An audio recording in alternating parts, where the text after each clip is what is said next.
Hello, hello, hello, hello. It's 6:26 and p.m.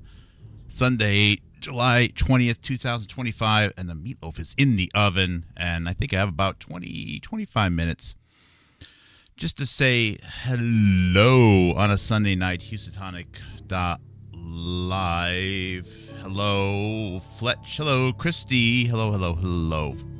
50th anniversary, yes, is this year. Again, I spent a lot of time on a boat growing up, so I perhaps identify it with it a little bit differently than an Oklahoma person. Let's just say it that to Leslie. Gonna be an extra in part 2. Oh, part 2. My goodness. All of the remakes, all of the follow-ons were terrible. I can't stand to watch any of them. I can't stand to watch those Sharknado videos. The thing is, with the original, it really wasn't just about the shark. I mean, yeah, it's Jaws, but the relationship between the men on the boat, for some reason, to me, I just found fascinating. And I don't think Hollywood does a good enough job at stuff like that. Everything's about fear of something stupid. Or it's the, now so many movies and series right now are basically just taking something in popular culture, like not liking a political disposition or a leader or something like that and just sensationalizing it. There's not enough just case studies like that before. Just, different people and just their challenges, and I don't know. So I don't have a big show tonight. I really just wanted to say hello, and what have I been up to? It's almost big enough, the thing that I've been working on right now, to really become a movie. This is a website, Mental Floss. This is a December 9th, interesting date, 2020 article about how the polio epidemic of 1950 gave Wytheville, and that's spelled W-Y-T-H-E-V-I-L-L-E, Wytheville, Virginia, a summer without children. So the year 1950, that's 1950. I think it's important to spell out the 1950 because when it's said on the air quickly, it can sound like someone, did they say 1950 or did they say 1915?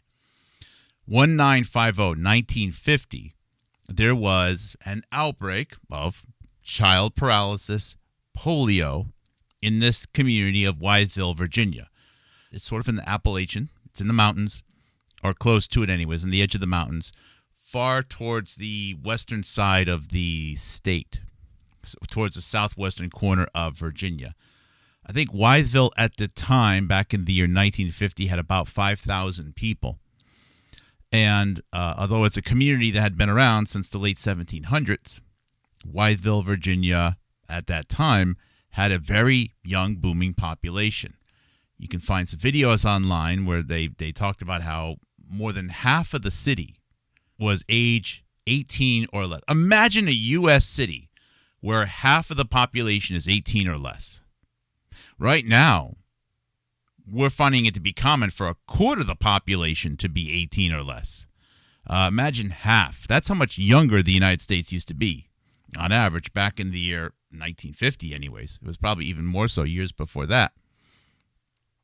So they had I think 200 or something children come down with the symptoms of polio that year.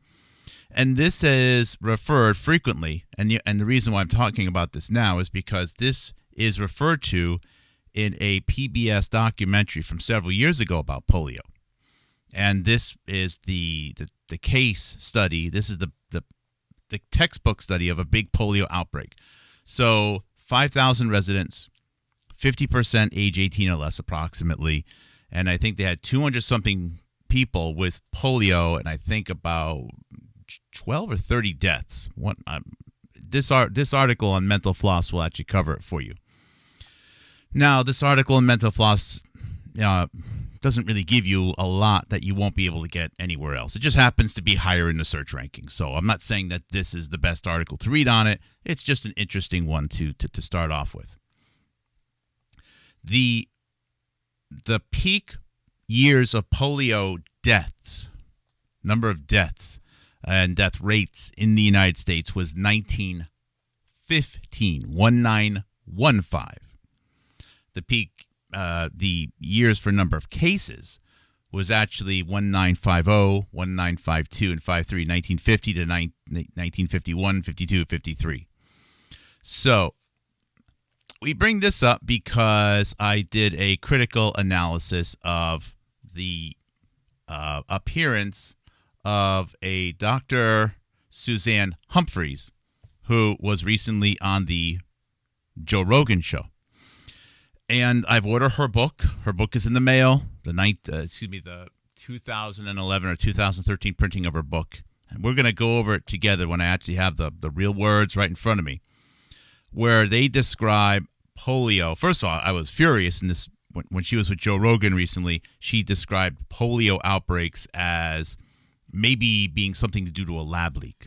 So she is very much a doctor who is pushing the virus nature, polio being caused by a virus. Okay, that's something that she's not letting go. So she talked about the fatal polio outbreak in New York City in 1915, 1916, 1915, 1916. And yes, that did happen. And yes, that was the highest death rate. And yes, there was a laboratory nearby. Yes, the Rockefeller Institute in New York City was nearby. However, that's also a year where there were ever-increasing quantities of a new type of vaccine being given to children, given in a new way, and that is intramuscular injection. And this is a big part of the theme of the series right now. And I have Jonathan Cooey, PhD, gigaohm-biological, to thank for talking about this for years right now, but it took me a long time to really understand the nuances of it. And yeah, I know.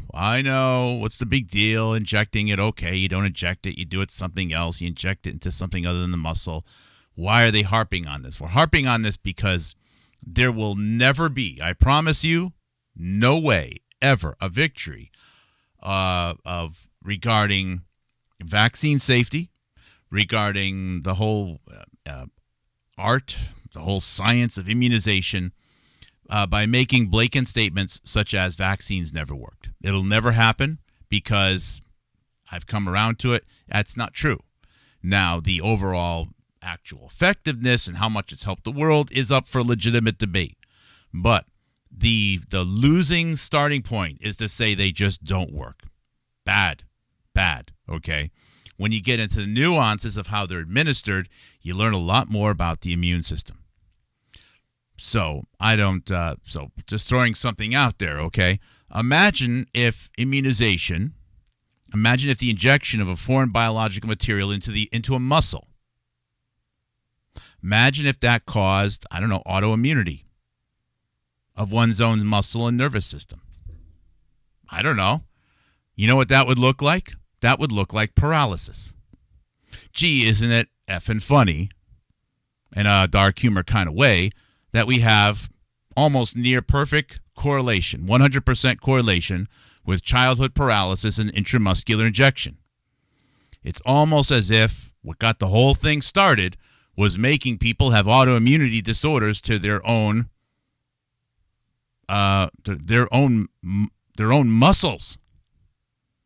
Now, I know I'm speaking very high level there, and I'm sure without a whole lot of technical accuracy.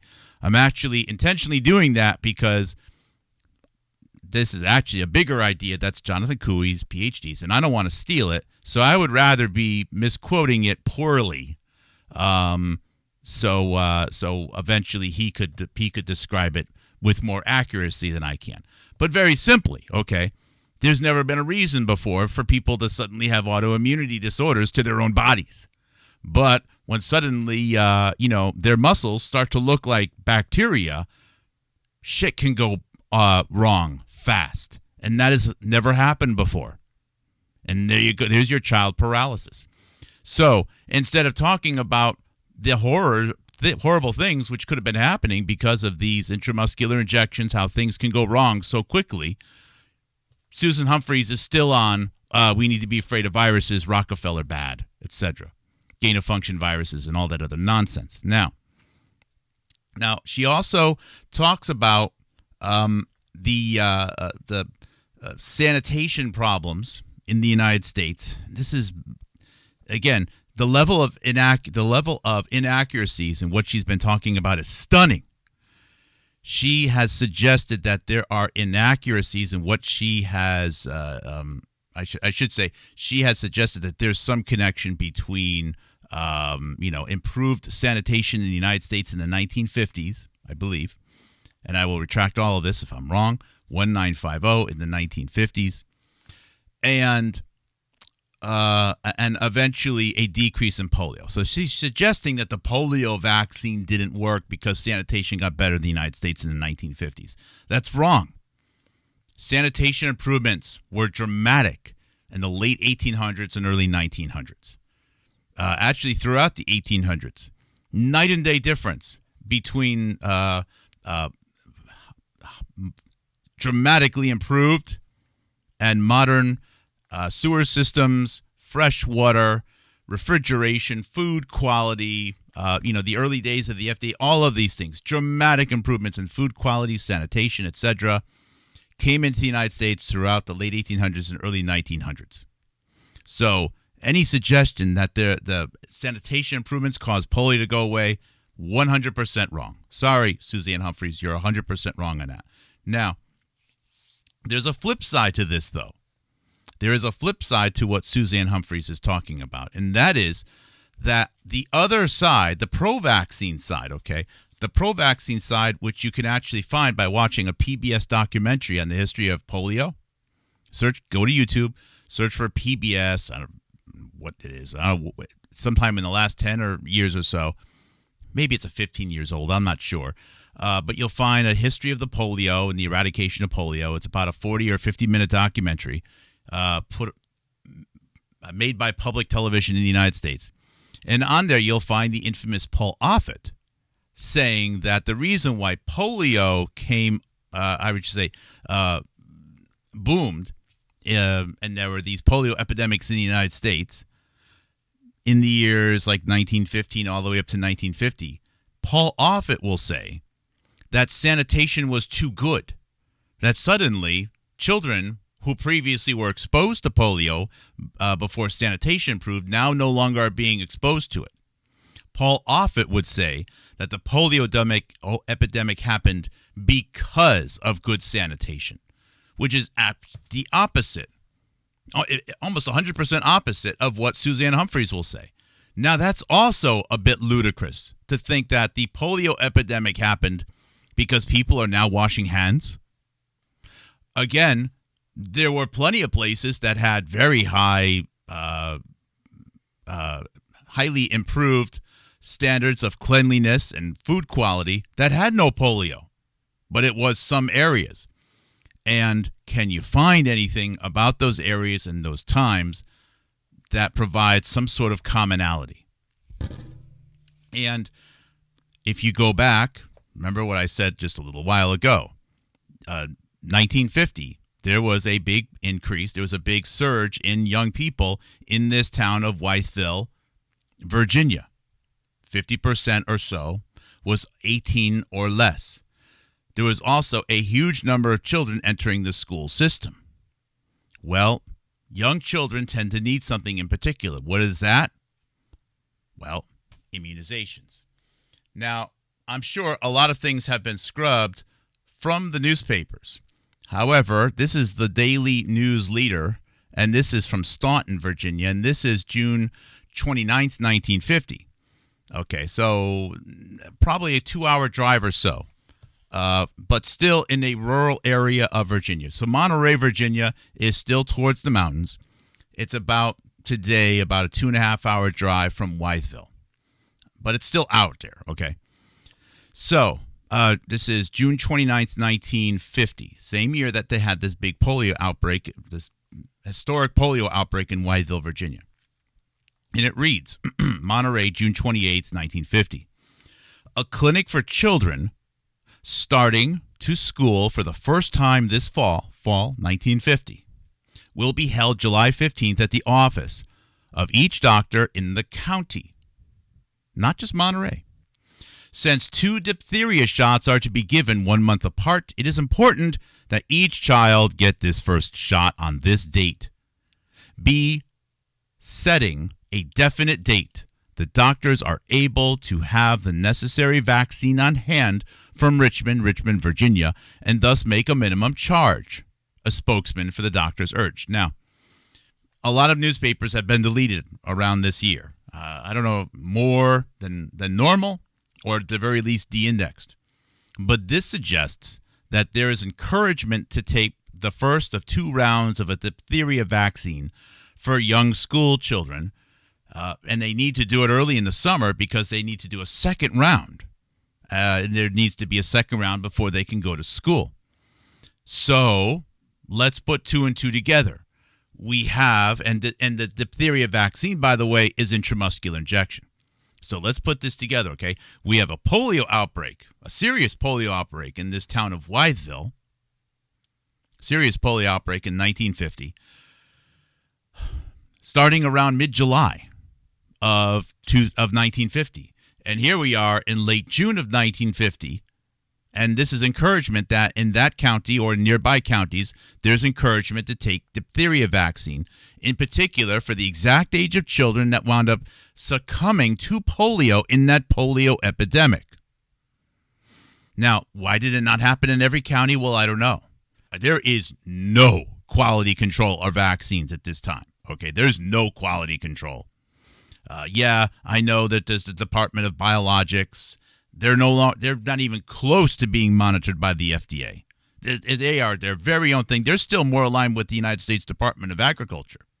But it does appear as though this one area had this outbreak. Now, the newspapers and Paul Offit will go on to say, oh, well, the polio outbreaks happen early in the summer because polio is encouraged to replicate by warm weather. Oh, and it's kids going in the pools. You ever hear that story? Kids go in the pools. That's when they get their polio. It appears as though early in the summer or after June, into June, is when there's suddenly an increase in intramuscular injection vaccines for young children, which is the primary population. Now, this town of Wytheville has another thing going against it, and that is that it has, bear with me, I know I phrased that poorly, but just roll with me, okay, is with respect to polio numbers, there's a lot of black people who live in Wytheville. It has a higher, I believe a higher than normal black population. Matter of fact, the last lynching of an African-American in the state of Virginia happened in Wytheville sometime in the 1920s or so. So there's probably a lot of friction there, and it has been stated, and you can read this in the in some of the more recent publications, that if you were, sucks to be you if you're a black person in Wytheville and your kid comes down with polio. Well, it means they probably received an intramuscular injection, but you're going to have to drive all the way to Richmond, Virginia to get health care. So I haven't done a racial breakdown, but I'm willing to bet that in addition to most of these polio cases and deaths being in a certain age population, I bet you there were more because there were more blacks there. Too bad for you, they didn't even allow the black kids into the hospitals. They had to drive 3 hours. So that probably also had an impact on the polio fatality rates in Wytheville, Virginia. Anyways, so this is just little stories that just keep coming up. And all starts off because clearly there's a massive push right now to get Susan Humphreys out there to push the polio story and to get everyone to think polio vaccine, polio virus, and not the method of the administration of the vaccines for children with intramuscular injection, late 1800s, early 1900s. Trust me, this is an all hands on deck. And I don't like to think like this, but I have to wonder, is the absolute stage 4 20 alarm fire meltdown about Epstein? I mean, Epstein everywhere. All channels. CNN, PBS. There's nothing but Epstein anymore. I thought we were about to have World War III. World War III is gone. Dollar collapse, drug epidemic, nothing. It's all Epstein. All Epstein, all the time.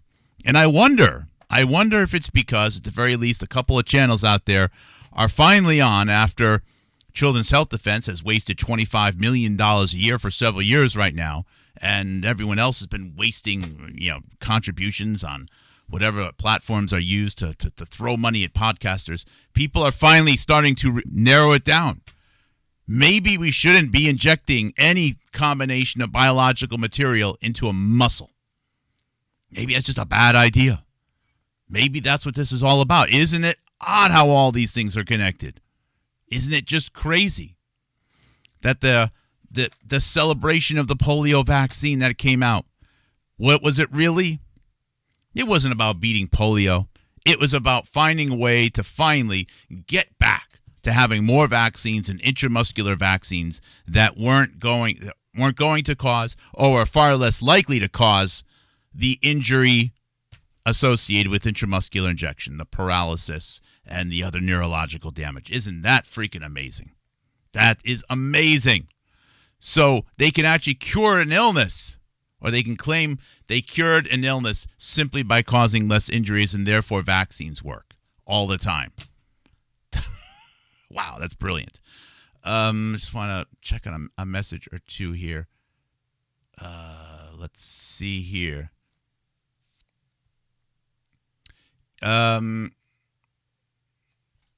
Cool. Yeah, so I think that's about it. I don't have a long show here, but I felt, I'm appreciative of all the supporters. I have some letters to open. I will try to do that tomorrow. Oh, I see some wind coming in. That's cool.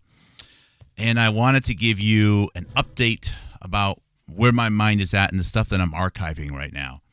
The fact that I did a couple video shorts, I may do a couple more, that Franklin Delano Roosevelt is coming into play here is amazing. Amazing. Being the president who had polio. It's not just children. And how, the whole story of the March of Dimes, there's so many historic events that just connect here. And I've always been, I'm not a deep historian. I know a lot about the things that I read as I need them, okay?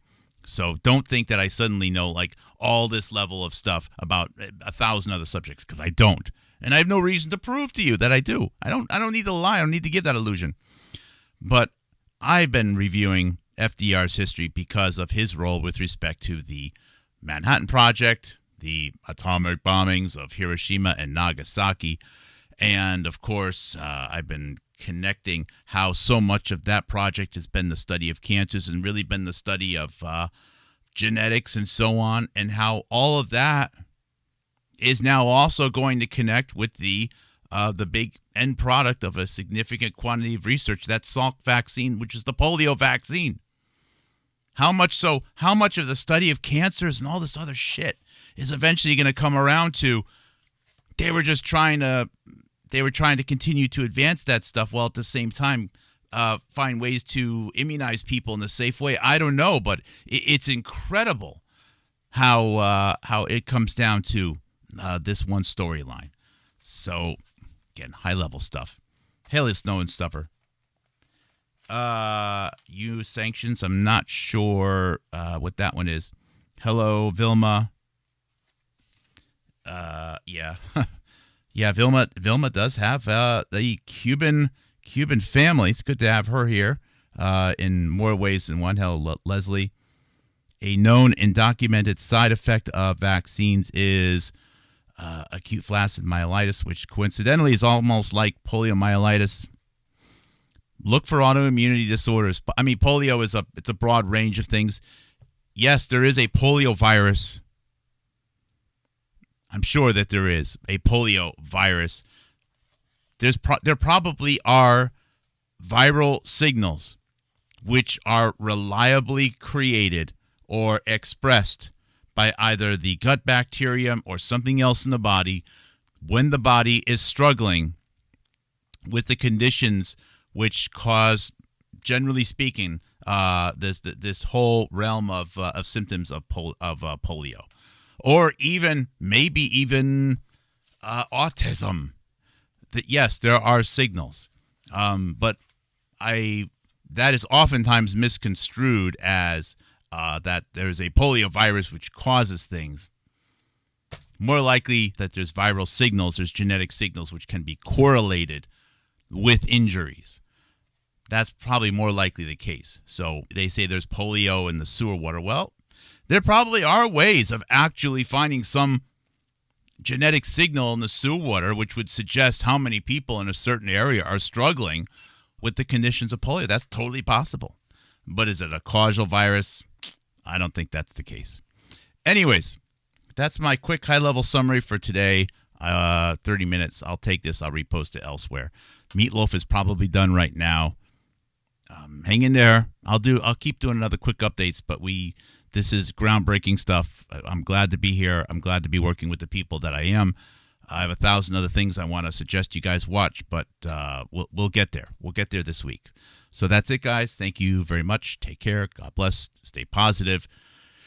Stay away from that social media. It's brain rot right now. And God bless.